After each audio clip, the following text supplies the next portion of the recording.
നമസ്തേ. വൃന്ദാവൻ ബാലഗോകുലത്തിലേക്ക് എല്ലാവർക്കും സ്വാഗതം. ഇന്ന് നമുക്ക് സ്വാമി ശരണത്തിൻ്റെ പൊരുൾ എന്താണെന്ന് നമുക്കൊന്ന് അറിയാം. മണ്ഡലകാലത്ത് ഏറ്റവും കൂടുതൽ കേൾക്കുന്ന മന്ത്രം സ്വാമി ശരണം എന്നാണ്. പ്രാർത്ഥനാ നിർഭരരായ സ്വാമി ശരണം എന്ന വാക്യം ധർമ്മശാസ്താവിൻ്റെ ആരാധനയ്ക്ക് കീർത്തിതമാണെന്നും ഋഷിമാരും ഗുരുക്കന്മാരും നിർദ്ദേശിച്ചതാണെന്നുമാണ് വിശ്വാസം.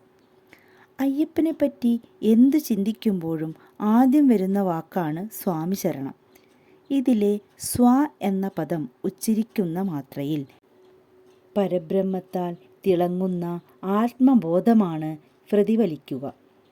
മാ ശിവനെയും ഈ ശക്തിയെയുമാണ് സൂചിപ്പിക്കുന്നത്.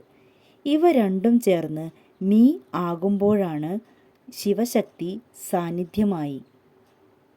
ശരണം എന്ന വാക്കിലെ ആദ്യാക്ഷരമായ ശ ഉച്ചാരണമാത്രയിൽ തന്നെ ശത്രുവിനെ ഇല്ലാതാക്കുന്നതാണ്.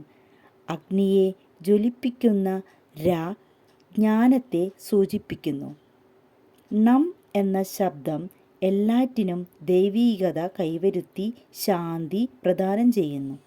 അങ്ങനെ നോക്കുമ്പോൾ ഭക്തരിൽ എളിമ വിരിക്കുന്ന വാക്കാണ് സ്വാമി ശരണം എന്നു കാണാം. സത്യമായ 18-ാം പടി കയറി ഹരിഹരാത്മജനെ കാണാൻ എത്തുന്ന ഭക്തൻ വിനയമുള്ളവനും അഹന്ത വെടിഞ്ഞവനുമാകണം. അതാണ് സ്വാമി ശരണം വിളിയുടെ പൊരുൾ.